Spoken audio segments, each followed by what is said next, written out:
this collection, instead of having simple items such as 1, 2, 3, 4, 5, 6, 7, 8, 9, 10, and so on, okay, I wanted to have a list. Let's say this is a list. And here I wanted, I will admit another friend. Yeah. So I wanted, okay, so this is a list one of numbers, let's say numbers. So I can deal in numbers, but this list will handle object like this.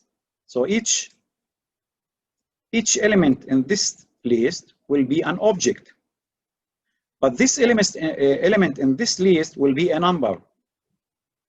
So please recall here that this list will be organized based on, okay, many options, and the most correct option to use is having all these objects that I will insert in this list be of type person.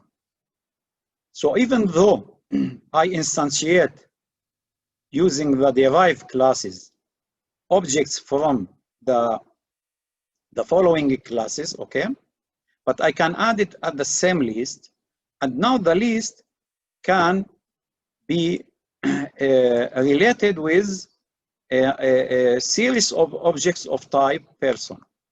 Now to do that, this is a very good and handy approach with inheritance, and all of this based in two things. First, we define the class that we wanted to inherit from. In our case, this is the person. So now, okay, now I can use it, okay. Now I don't need to write an object here, but I write it to let you understand. I will display what was the object here. So this is the class person, okay. And now this class person, we built it in previous demonstration, and now I can use it. Please recall here, this person, I use it to extend the employee, and I write it in parentheses, as you can see, and that will issue Python that this employee class will inherit from the person class. So in our object-oriented programming terminology, we say this is the base class that we use to derive from it employee and so on, other classes. But for demonstration, believe me, it's enough just two classes. So now employee is derived from person, which means now employee can have, okay, also name, but also ID number. And if you look here at the instructor with the init, we can say that the self is the object that we will call it, but at the we are remaining passing here arguments to have all the properties, values. So we have name, ID number, and salary.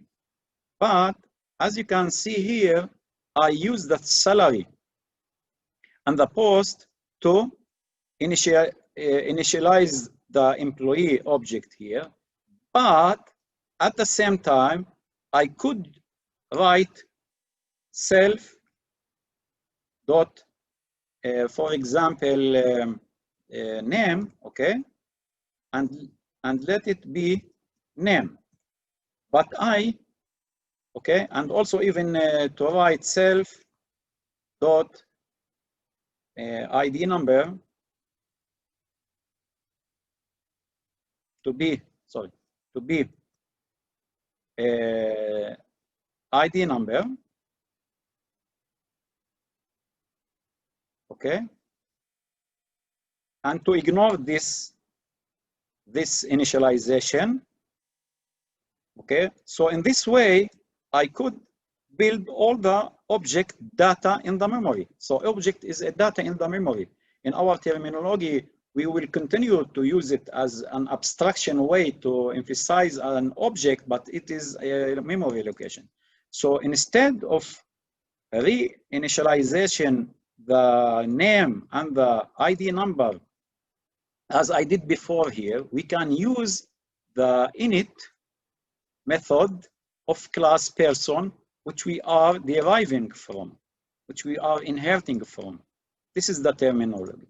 So to use them, we can, to use this code, we can call, okay, please look at this code and remember it. We call, okay, we invoke the constructor method. This is the constructor method, which is init of class person.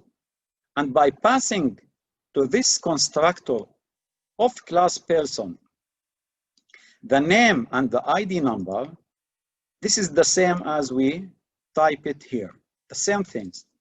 Now we can continue, okay, with the extended property.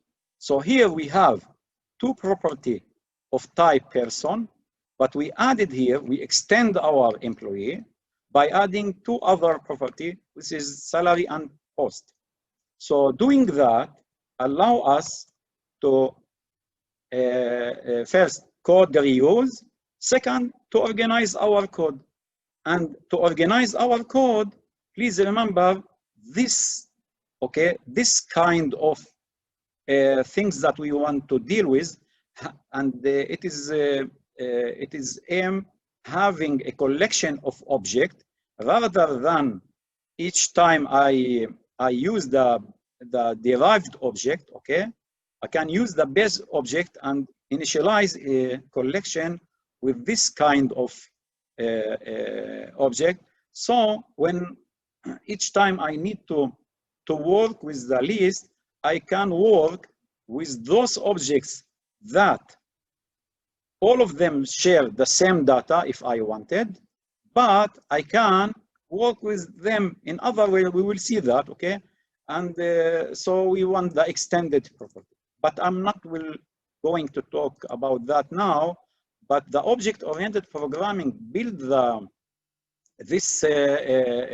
added this approach in eyes of using this several opportunity in our code and to organize it. So let us summarize here. This is the person. I leave it the same. This is the employee. In parentheses, I put person, and I build my init constructor, and I included here several arguments as the number of our several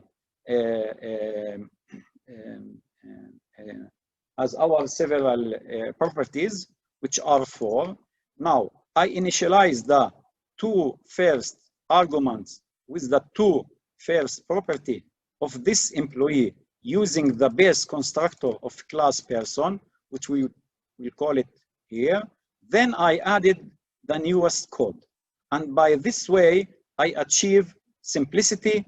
I can more scalable, and my code can be maintained in efficient way. So this is a lot of things to do in software engineering. You know what? Maybe one time I will make a theoretical presentation about what's meant by software engineering and what is the most strong principles that each software engineering must adopt in this tech, in this tech future. So let me show you how can I build an object. So this is the object that I have built from the person, okay, in the previous, okay, and I can display it. Let me run this code. Okay, now this code, okay, are running.